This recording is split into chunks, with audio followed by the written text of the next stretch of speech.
Good afternoon. Heading out to the training center today to do some shooting. Should be fun. Actually a student today rather than an instructor, which is nice for a change. Because as instructors, you kind of have to make your own time to get like the same amount of training that students are getting, beyond just, the practice of teaching skills. So student days are nice, and it's a little lower stress too, just because you're not responsible for making sure everything goes smoothly and, things are being done correctly and safely, and you're just kind of responsible for yourself. I did some instructing earlier this week, and, it's difficult to kind of maintain the perspective, having done this for a decade now, of like, well, where was I when I started, and is this really all that different from how I was? And because sometimes training new folks, it's just a train wreck, right?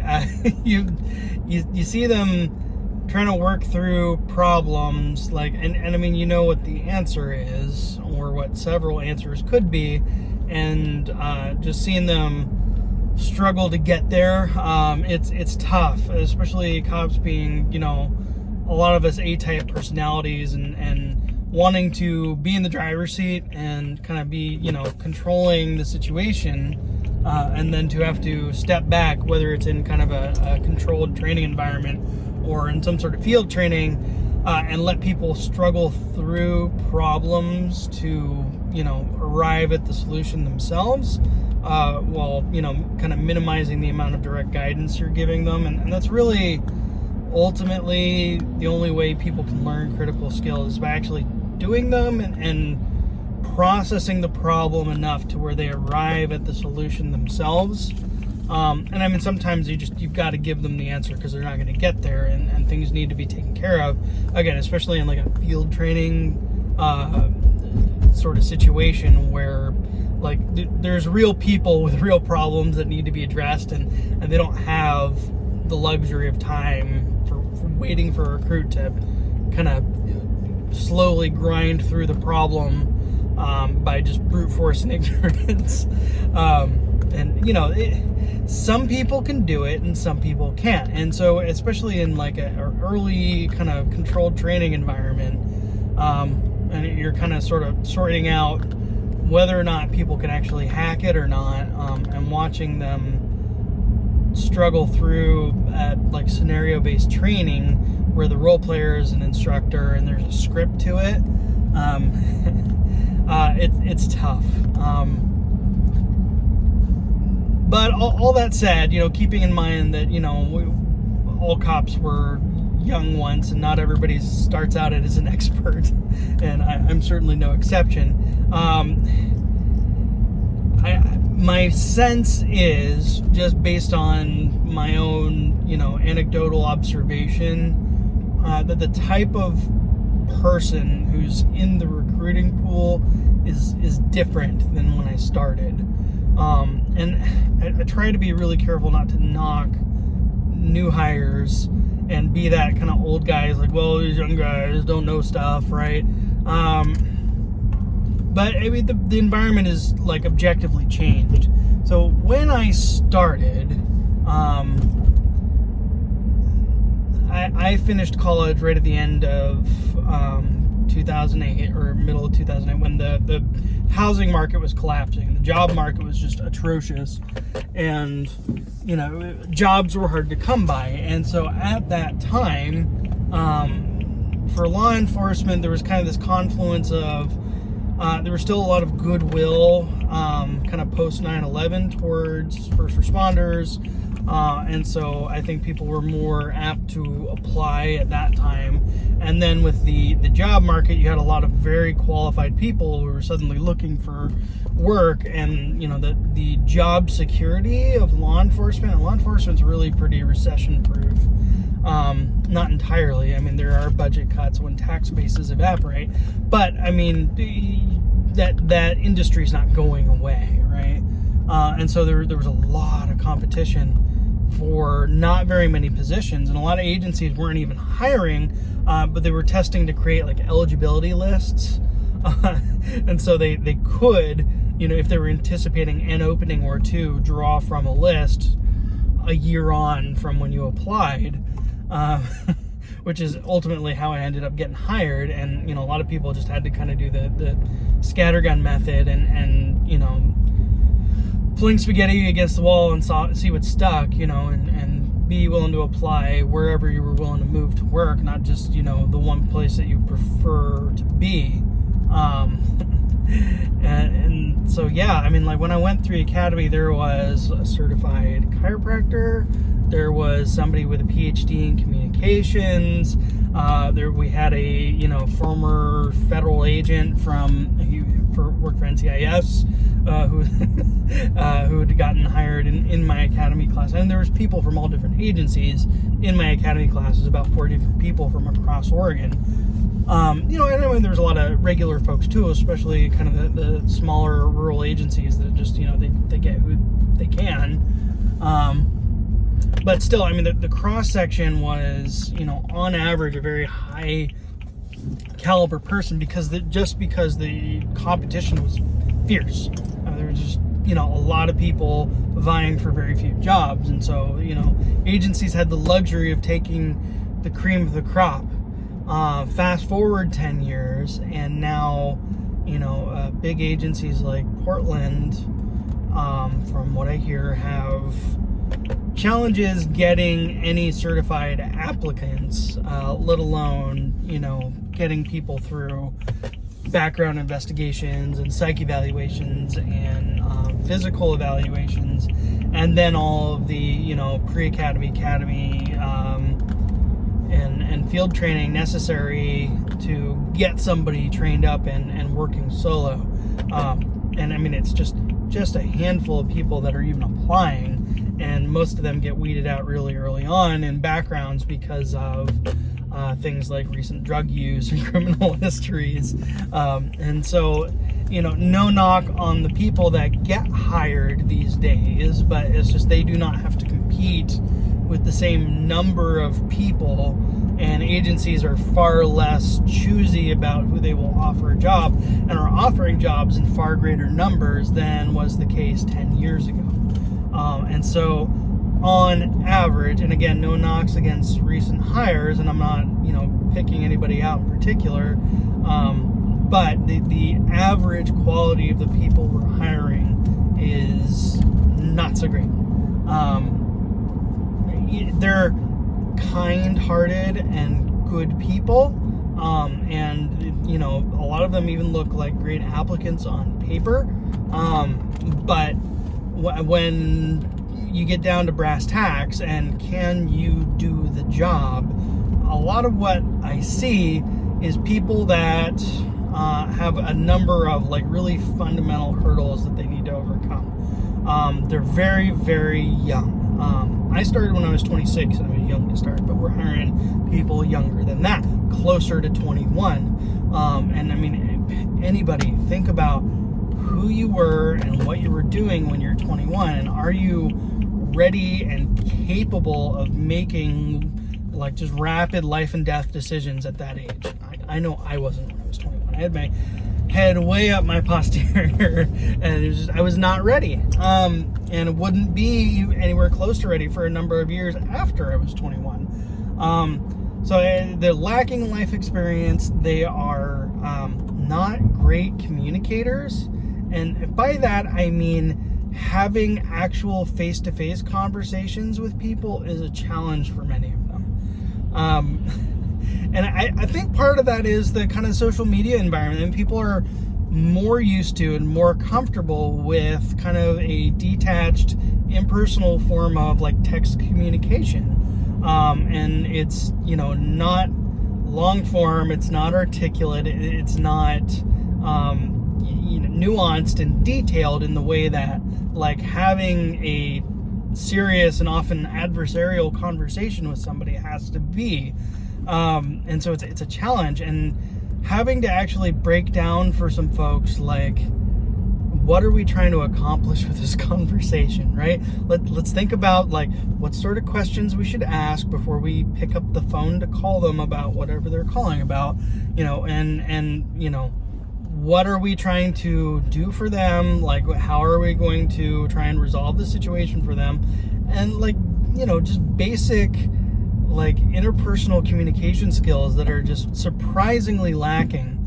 And again, like, I maybe wasn't the world's greatest communicator when I was 26, but I'd lived some life. I'd been in, the job market long enough that I'd had to deal with people, often in confrontational situations, and learn to, navigate those interactions in a way that folks now increasingly, and again, I'm making generalizations, yes, it's not directed at any one individual, but increasingly they lack those skills in a way that I don't think people did even 10 years ago. Another challenge I feel like we're running into, and again, this is anecdotal, but the physicality of applicants is like sorely lacking. And occasionally we'll get somebody who was some sort of athlete, or some sort of athlete, like even if they just ran track, but especially contact sports, like we're not getting those folks anymore, and I don't know why that is, and maybe it's because they're doing other things and they're not interested in this job, but it is a very physical job. It has hugely physical component to it, and if you're not capable of that, and some of the folks we're hiring, and granted, I'm not a huge dude, but I'm 5'10", 225 pounds. Even though I'm getting older, I'm still reasonably strong. I can lift more than my body weight in a number of directions. And there's folks who are just, little wisps of human beings who were saying like, hey, just so you know, you're going to need to be capable of physically controlling people twice your size.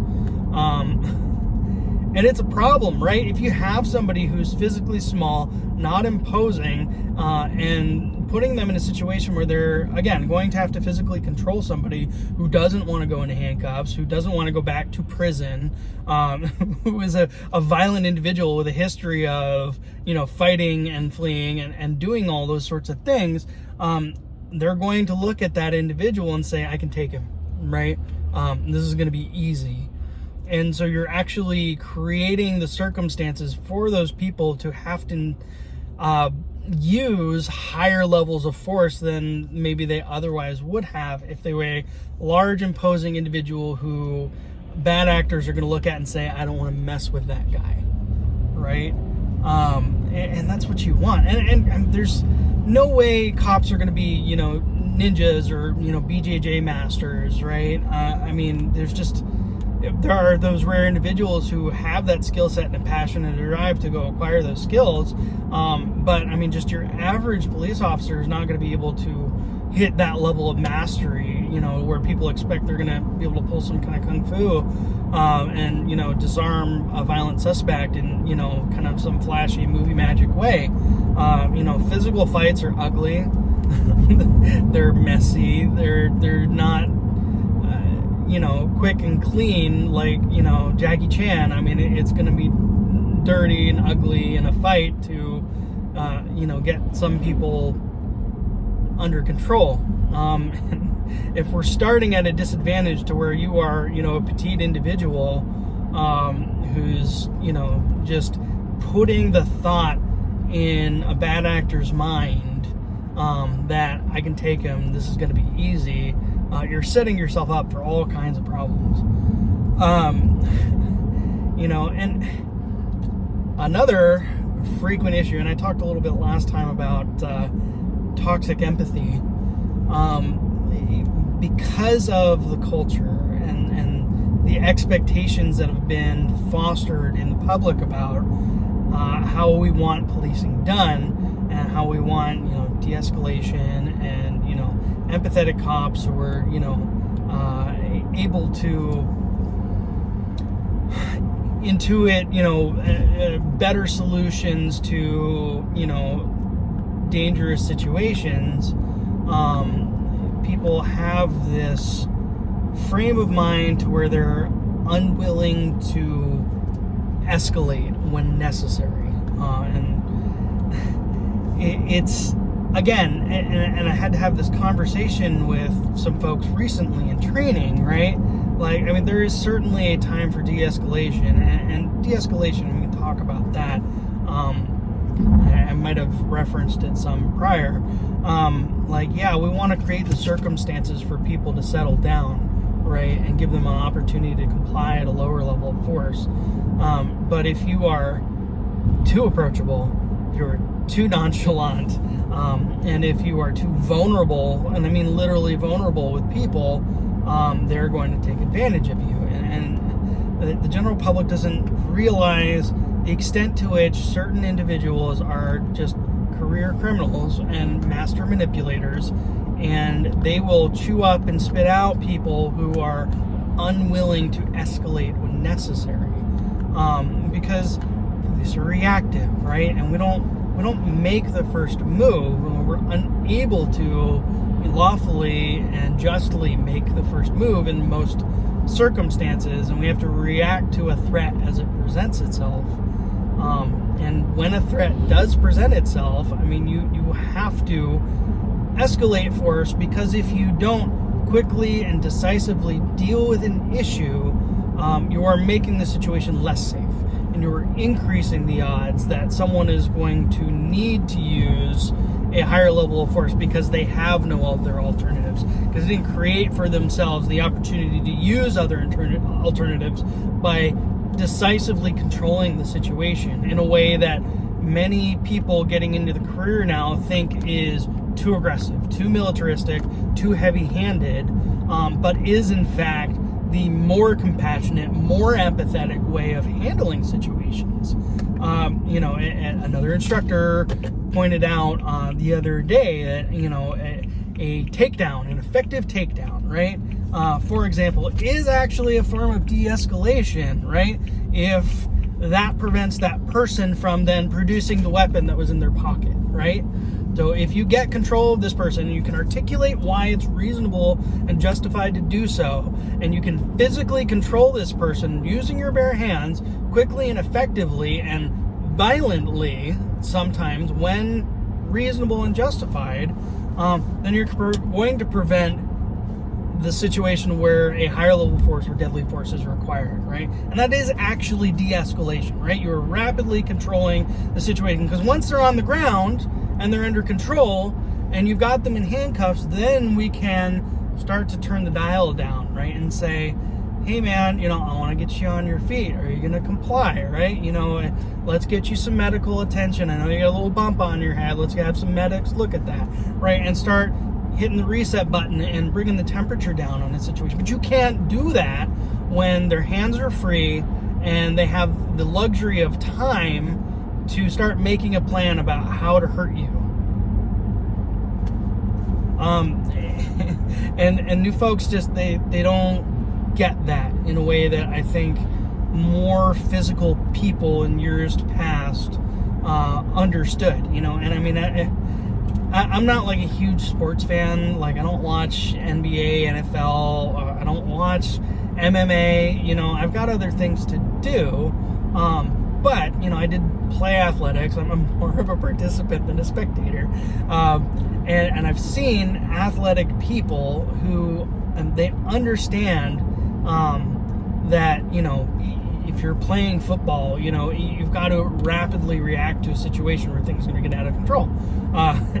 In the football field, you're going to end up giving up, 6 points as, the running back, breaks through the defense and runs into the end zone, right? And so you got to be quick and decisive and read the situation effectively, and there's just a mindset there with people who did combat sports or contact sports that people who don't get, and that's a really wild thing, and a consequence of the culture that we're living in. And we had that conversation about, is violence a social construct, right? And this grievance culture of not resolving our problems ourselves but going to an authority figure, and kids grow up never having to deal with confrontation, right? And they outsource conflict resolution to adults, and never develop those skills themselves.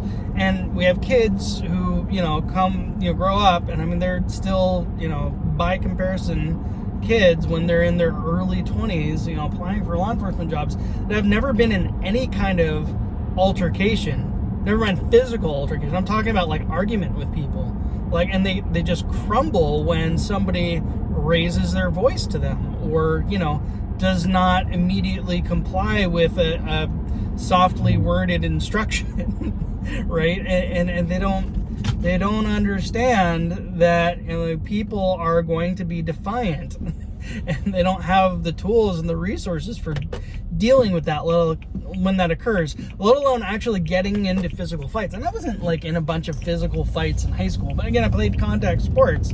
I'd been hit in the face, and I mean, it's a huge wake-up moment for a recruit when they get hit in the face for the first time, and then they realize, A, this is a real possibility of the profession I'm getting into, and B, I didn't immediately fall to the ground.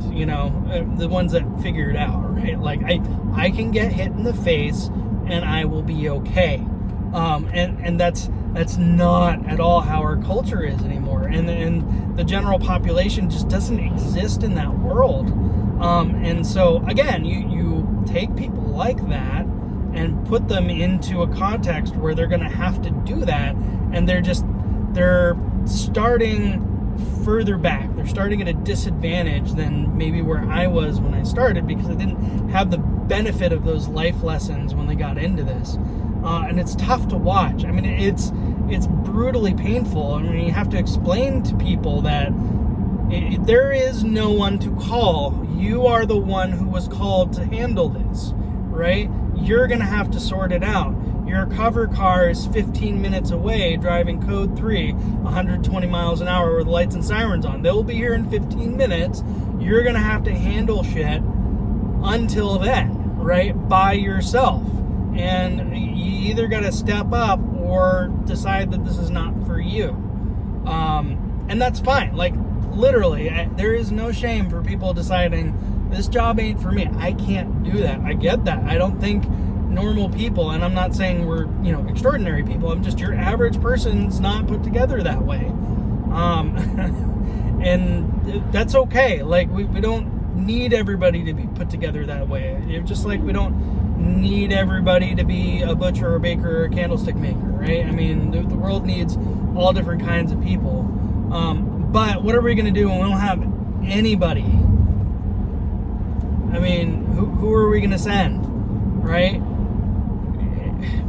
It reminds me of, and I forget which one it was, but there was the officer who just kind of waited outside and bided his time while a school shooting was occurring, right? And no, that is what we're fostering as a culture with this toxic empathy, right? That we don't want to get involved in a confrontation, and I don't want to call it cowardice. I think people are not put together that way anymore. And they're not mentally and physically prepared to deal with the realities of life when confrontation occurs, as it inevitably will. So who are we going to send? When it's your kids in the school and something is going horribly awry, what then? What authority do you appeal to? And in my very first video, that's what I talked about, right? Is I cannot ask of others something that I'm not willing to do myself. And how do we as a society foster that kind of thinking? I don't know. I don't have an answer. But I shudder to think what happens when we run out of people capable of doing that. I don't know. What do you think? Let me know. Drop a comment below. It's been fun. See you on the next one.